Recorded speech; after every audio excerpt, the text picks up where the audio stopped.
too shy. Cricket! We're on the Cricket Show. This segment is brought to you by the Angry Crab Shack and Barbecue, located at 2808 East Indian School Road in Phoenix. If you're in the neighborhood, make sure you stop by, or you can grab a bite to eat at one of their other 5 locations in Ahwatukee, Mesa, East Mesa, Peoria, and Goodyear. Look for an Angry Crab Shack near you or check them out online at angrycrabshack.com. There was a time in your life that you considered yourself a sellout. Very much so. What was your frame of mind at that time? Like, why were you selling out? I was selling out because I saw Chris Tucker getting $1 million deals off of cockroach jokes. Mm-hmm. Like, you know, or I see 30 comics do, what if Michael Jackson did this? And, you know, it was almost like the parody that Dave Chappelle did with, like, women be shopping. And I'd see these dudes get huge contracts. And they would do all these old school Pygmy, Markham, Coon Cage material and was winning. So I couldn't do just Coon Cage material, but I still do it now. I'm not gonna front. I would write lowest common denominator material to get the audience in. Mm-hmm. Whereas before I was just political from the time I came on stage to the time I end. And everybody don't want to hear that. Some people just want to get a beer with their woman, laugh about some, hey, pussy joke, and then leave. So I realized that, and now I have a better blend of my set. So your next CD might be Shangri, but not as angry. Shangri-La. Shangri-La. Yeah, okay. Shangalicious. A little more peaceful. A little bit more peaceful. My special is named actually Shangri. And this is the one that you just filmed at, what was it, Gotham? No, I did Gotham. I taped Gotham. That was awesome with Sinbad. Mm-hmm. It was awesome. And that was one you did this year, right? Yeah, no, last year. Last year. No, Gotham's this year. The special was last year. Okay. And because I was on the road, I had to get money. So because shooting these pilots costs, like we shot one show was $16,000. You know, you got to understand we shoot like 6 of them. So, and the special ran over 50. So I was going to do that, and then when I got back home, I edited it. Me and Nazi Islam, of course. Who else would I be with? Right. We all smell like incense and black love. And we got bean pies. Come on. All right. Yeah, well, I'm just saying, that's lunch. Cricket. I know. Did you bring one with you?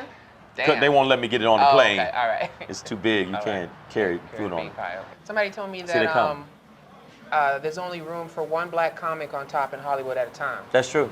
You think so too? That's the mentality. But Mike Epps is getting it in, but I say Kevin Hart is still bigger? He's the kingpin. No, he's way bigger. Yeah, he's way bigger than. Yeah. Mike ain't even the same universe as Kevin. And no, I'm not saying it like a diss. I'm saying no, Kevin's monster. Yeah, he is. I love Mike Epps too, though. But yeah. I like them both. I think that there's other comics that are just as good. They're just not getting a shot. And people think I'm including myself. I'm absolutely as good as them, without question. I'm absolutely as good as them. I just said this on an interview. I'm by far better writer than Mike, by far. Like, he's not even the same ballpark as me, but am I more successful, more famous? No. But there's people there's rappers that are just as good as Kendrick Lamar, but they're not out there. But they're just as good. And Eminem is a offshoot of a rapper named Chino XL that people might not know about, but he exists and he's ridiculous. So it's the same situation with me. I'm not as big as Mike Epps, and it's not me trying to start a war with Mike Epps because I'd lose.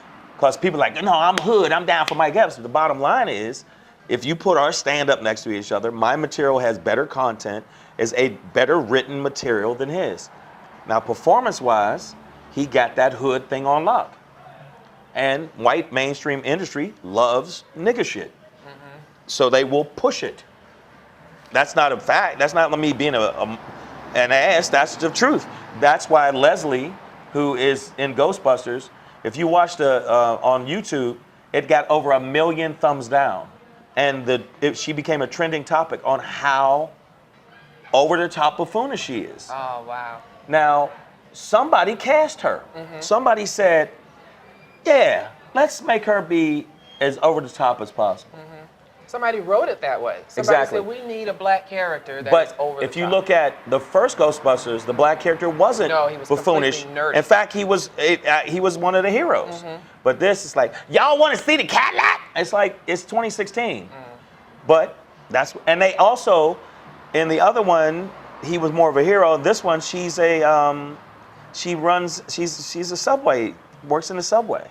So I know that, I mean, that's what's happening, and I deal with it, but I understand why some people are successful. The Gerard Carmichaels, I understand what they're picking. It's like, I'd rather have someone innocuous, and innocuous is not a diss, it's just a fact, than it would be someone that will challenge me not only financially, physically. And Eddie said it, you can Google it. Eddie said, I wasn't gonna give this award at the Oscars because they know that my movies have brought in $3 billion, and yet you keep putting us in the caboose of this industry. We're not we shouldn't be in the caboose. You know what I'm saying? And that's why he did a joke. They didn't want me to take Brooke to the awards because they know afterwards Brooke gonna get fucked. Is there anything you know now that you wish you knew 25 years ago? Jesus. I know there's got to be one thing for sure, other than heroin. Other than heroin. Yeah. I ain't do no heroin. No, I drank one time in my life. Once. That's commendable if that's true. That's true. That's true. What I would learn is I should have networked with the industry more when I was younger, and I didn't. Oh. I just felt, and I'm absolutely wrong, that the work is what you're supposed to go by. It's not that at all. The deals are being made on golf courses. We can look at, the country is frighteningly stupid, and don't get it twisted, the industry's frighteningly stupid. Okay, they make huge mistakes. Somebody said Jurassic Park wouldn't work. Somebody said Star Wars, that won't work. Right. $3 billion later, right. You know, they like, there's people that don't have a clue. You got to think, there's a huge percentage of people voting for Trump. And that's terrifying. Think about that. So that means there's a huge amount of people that think that way. You think there's not industry people that think that way? So I think that, but I should have been, I was never mean. I was always polite. I just didn't hang out a lot because I was like, I got to go to school and pick up my son. I got to get up in the morning and drop him off at school. I got a teacher conference. I can't. I like that you were. I can't be snorting cocaine with you. I got no cocaine. I found a little crazy hobbit that I'm with now. A little crazy hobbit. She's very short. Okay. My woman is tiny. She's about from the table, from this big, and I take her with me on the road sometimes. She's in your luggage right now. She's in my luggage at the hotel. Okay. She's very short. She's got little cocaine knuckles, and she's. Okay, wait, what the fuck is cocaine I don't even know. Okay. The Phoenix comedy scene is blossoming right now, and there are a lot of people here who actually look up to you. Like people who have come across you on the road, and you've given them great advice, and you look out for them.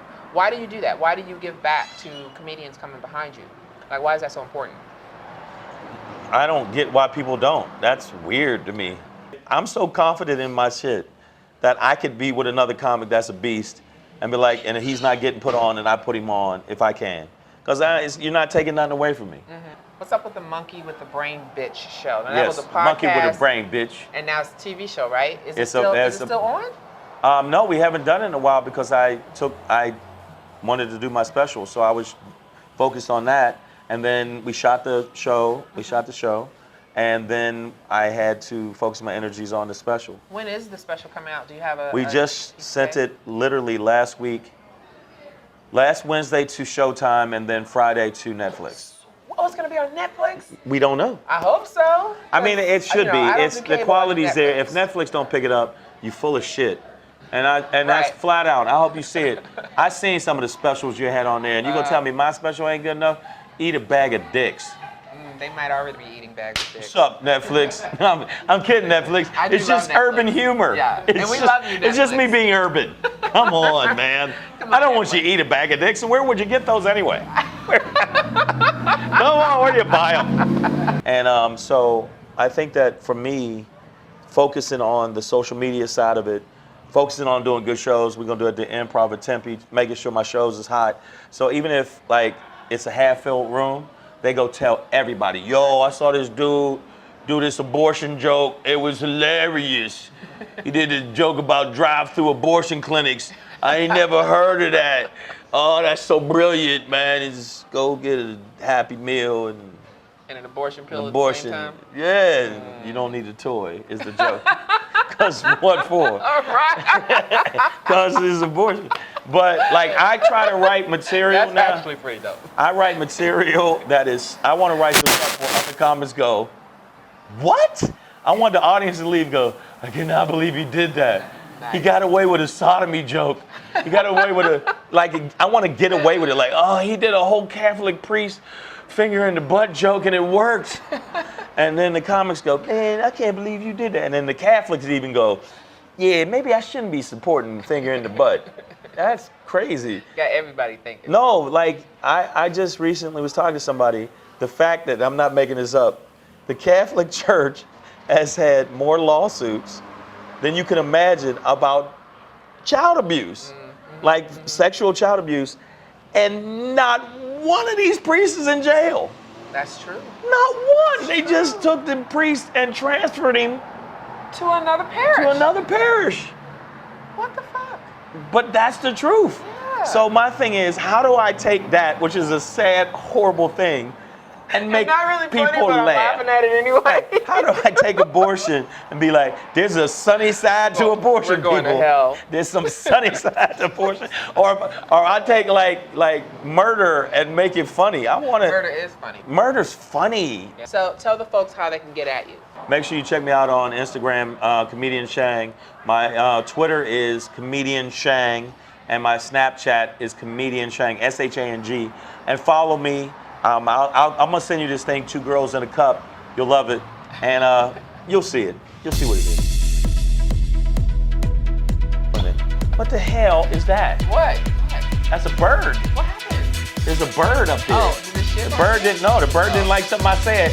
Hey, screw you, bird. Kiss my ass. No, now you didn't come here to fight with birds. I will fight a bird. I'll fight a bird. I'll fight a baby. I'm a fighter. Baby. I got your back with that baby. Did y'all know where we're at? Do they know where we're at? This is where we're at. Oh, yeah, that's where we're at. What is it? Where we're at? We're at the Angry Crab, and it makes sense because you threw me in some hot water while I was fucking alive. I'd feel angry too.